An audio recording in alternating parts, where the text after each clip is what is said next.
Bismillahirrahmanirrahim. Assalamualaikum warahmatullahi wabarakatuh. Selamat datang kembali ke dalam channel Superstring 39, tempat berbagi ilmu yang bermanfaat insya Allah. Nah, pada kesempatan kali ini kita masih membahas terkait dengan bagaimana kita melihat bagian yang kedua, yaitu terkait dengan sifat-sifat cahaya. Pada bagian sebelumnya kita telah menjelaskan apa itu cahaya. Baik, sebelumnya kita telah bahas bahwa cahaya itu merupakan gelombang elektromagnetik, ya. Nah, karena dia merupakan gelombang, maka dia merambat di dalam ruang, ya. Perlu kita ketahui dulu bahwa gelombang elektromagnetik ini, yaitu cahaya, ya, salah satunya itu tidak seperti gelombang pada umumnya, ya. Kita bagi menjadi dua, yaitu gelombang mekanik dan gelombang elektromagnetik. Gelombang mekanik sifatnya berbeda dengan gelombang elektromagnetik dalam beberapa hal. Salah satunya adalah gelombang elektromagnetik tidak membutuhkan medium untuk merambat, sedangkan gelombang mekanik membutuhkan medium. Nah, cahaya, salah satu sifat cahaya, karena dia merupakan gelombang, dia bisa merambat dengan kecepatan tertentu. Nah, berdasarkan penelitian para ilmuwan fisika bahwa cahaya merambat dalam ruang hampa dengan kecepatan yang selalu sama, ya. Tidak peduli bagaimanapun pengamat atau orang yang melihat cahaya itu, kecepatannya sekitar 3 kali 10 pangkat 8 meter per second atau 300.000 km per detik. Nah, ini kecepatan yang sangat, Masya Allah, luar biasa, cepat sekali.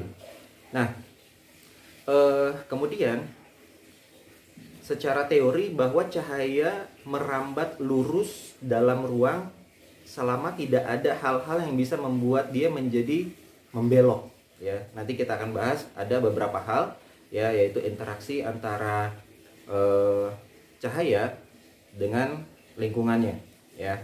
Nah, tapi secara umum adalah dia merambat lurus dalam ruang. Nah, dengan kecepatan sekian, maka cahaya bisa merambat dengan cepat sekali, ya.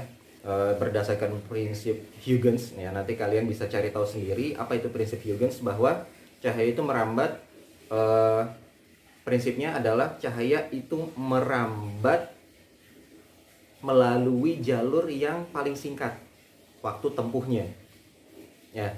Nah, kemudian ada beberapa sifat bawaan gelombang yang menempel pada cahaya, ya, pada umumnya. Yang pertama, cahaya itu memiliki sifat polarisasi. Kita mulai dari sifat cahaya refleksi terlebih dahulu, ya, yaitu pemantulan. Apa itu pemantulan? Bahwa secara kita tahu bahwa cahaya itu bisa memantul, seperti misalkan pada saat kita bercermin, cahaya itu memantul, ya, bounce back istilahnya, pada saat menemui cermin atau benda yang mengkilat, ya. Atau secara umum benda-benda itu bisa memantulkan cahaya.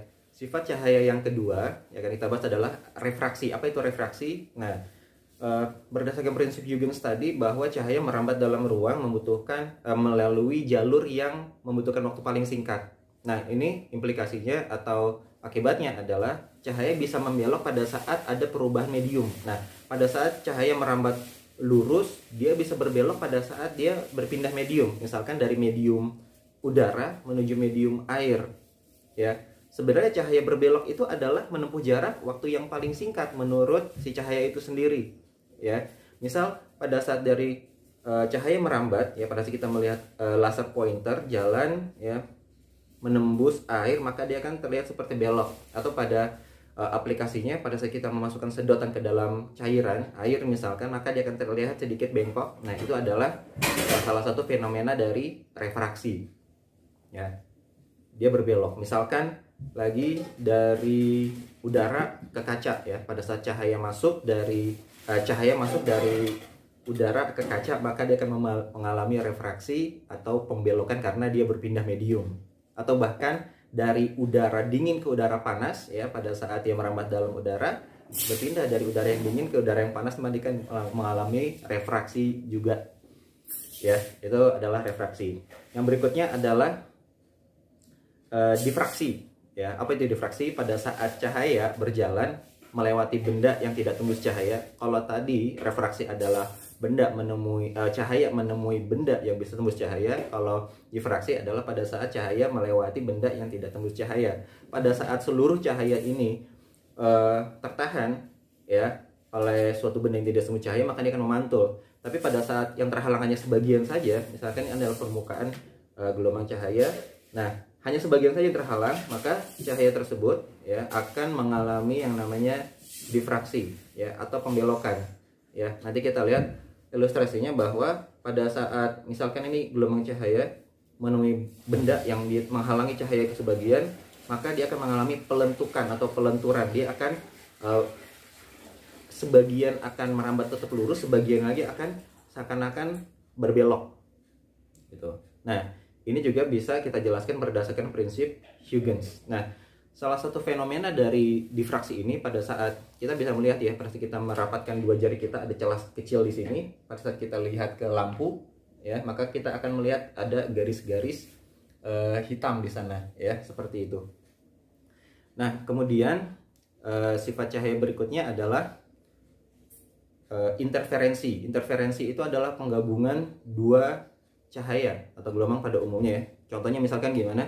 Misalkan kita punya dua buah senter, kita arahkan saling silang cahayanya, maka bagian persilangannya itu ya akan lebih terang dibandingkan cahaya-cahaya yang lainnya ya. Artinya cahaya itu bisa mengalami interferensi atau menggabung ya, bergabung. Ini berbeda dengan benda. Pada saat ada dua benda ya, benda fisik seperti bola misalkan, pada saat dia mendekat dia akan mantul. Tapi kalau cahaya nggak begitu, dia akan menggabung, semakin terang ya. Nah, itu adalah sifat interferensi cahaya ya. Dua cahaya ya bersilangan, maka dia akan lebih terang.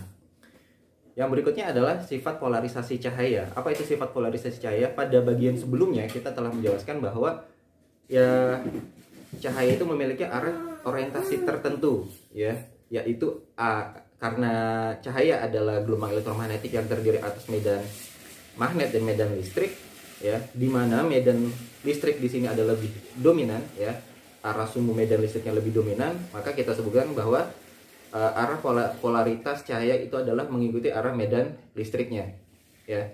Nah, untuk cahaya yang sifatnya alami, misalkan cahaya dari matahari, maka arah orientasi ini akan banyak sekali ya. Ada beberapa orientasi cahaya ya dari sinar matahari. Ini namanya cahaya tidak terpolarisasi.